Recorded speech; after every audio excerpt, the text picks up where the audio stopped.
All right, so I talked in the last video about how our two stages are going to be going from data to tidy data, and then going from tidy data to data for our analysis. Let's start with the first one, going from data to tidy data. And if you're following along with the slides, by the way, I know some people get confused by this. At this point, you start hitting down to go to the next slide as opposed to left and right. So, data and tidy data. So data is anytime you have your records stored in some sort of structured format. It's going to be any sort of structured format, as long as it is indeed follows some sort of structure. However, there are a lot of different structures you can store data in. Maybe you have your data stored across a bunch of different tables or Excel sheets, or maybe you have a spreadsheet, but the different variables are sort of randomly in different areas. I've seen a lot of accounting spreadsheets where like one value is up here and one's over here and one's over here and one's over here and one's over here, and there's not really an obvious way to figure out where everything is. Maybe you have one table per observation, right? Maybe you have a bunch of different employees in your database, and then here's a table of employee one's information, here's a table of employees two information, and so on, right? Now, a lot of these structures are designed to be very good for looking up values, which is how a lot of people use data. If I'm looking for a particular employee's salary or something like that, then yeah, hey, looking at the table for that particular employee and looking up the salary location in their table is a pretty good way to structure the data. However, if I'm doing some sort of analysis, all these sorts of alternate structures are pretty bad for doing analysis. If I want to, say, calculate the average salary among all of my employees, well, then I would have to look at every single person's table, find the salary in every single one of them, and pop them all together. That would be a lot of work. So, they're not good for doing analysis. So we have to think to ourselves, how can we structure the data in such a way that it's going to be good for analysis? And that brings us to the concept of tidy data. Oops, there we go.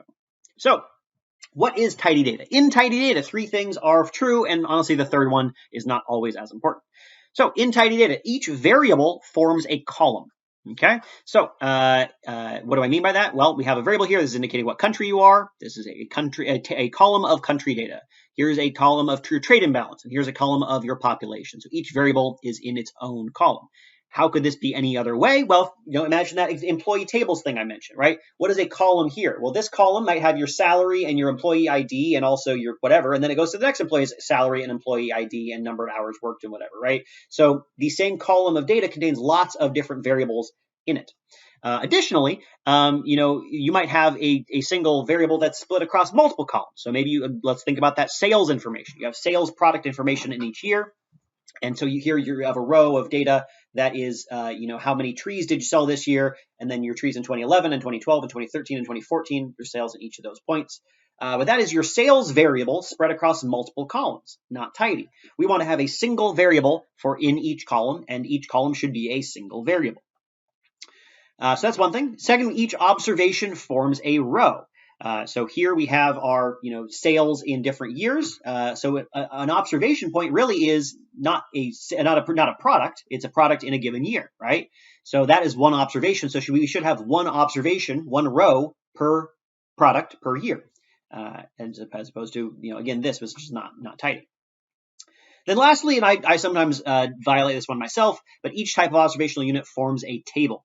So what this means is we have our sales information, we have by product by year sales information. So we have one table that has by product by year sales information. And then we have and then we also have some information about the product itself, like how big it is, how much it costs, but that is unique to the product, not necessarily to the product year. So we'd have one table for product and one table for product year. So each type of observational unit forms a table. So here is an example of some tidy data. We have one row per country, where country is one observation is one country, and we have one variable in each column. We got the trade imbalance, the population, and each observational unit forms a table. If I had country year variables, they would not be in this table. So thinking about that last thing, I mentioned what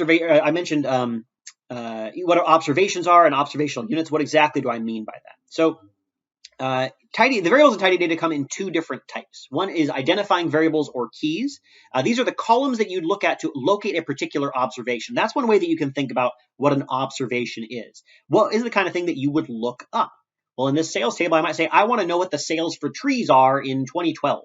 And so therefore, trees and 2012 is what I would look up. I want to look up those two things, right? And so I would want to have my identifying variables for that table would be product and year, right? So if I know that I'm going to want to look up a product in a given year, then I want to have those two as variables, and those would be called my identifying variables or keys. These are the columns that you'd look at to locate a particular observation. They also generally should not be repeated within a table, right? It wouldn't make much sense to have tree sales in 2012 and then another tree sales in 2012 because those should be the same thing, right? It wouldn't make any sense for me to look up trees in 2012 and get two different sales numbers. That would be wrong.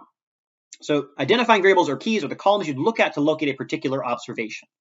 Measures and values, on the other hand, are the actual data itself, right? So in this case, that might be the sales information for that product in that given year. So here's a table of some data. You can ask yourself which are the identifying variables or keys in this data and which are the measures or values. Maybe think about that for a second. All right, so in this case, we have person and year. We also have the number of points that person has and how much shrimp they ate. And so we can look up a person in a given year, and it will tell us how many points they have in that year and how much shrimp they ate in that year as well. So the reason why we want to make this distinction is a couple things. One, it helps us figure out how to tidy the data because we know that we want one row per observation. The identifying variables or keys tell us what an observation is. And once we've done that, it makes sense to have one variable in each column as well. So thinking about the identifying variables and keys is also going to be really important for cleaning our data a bit later for a couple of different tasks that we might want to do with the data. So thinking about tidy data, the first thing we want to think about are what is our observation level? What is a single observation mean? And once we figure that out, we can use identifying variables or keys to pin down those variables. You might say that, and then we should also only have one row per combination of those variables. There should only be one row of Chidi in 2018. It wouldn't make any sense to have two different Chidi 2018 rows because that should be the same information, right? So you might see Chidi twice, but you might see 2018 twice, but you don't see Chidi in 2018 twice because person and year are the identifying variables in this data. So in this data, person and year are identifying variables. The combination of person and year uniquely identifies a row in our data, which means our observation level is person and year. Compared to points and shrimp consumption, which are the measures. Okay, so that is what tidy data is. In the next video, I'm going to talk about how we can tidy data once we are trying to get at it.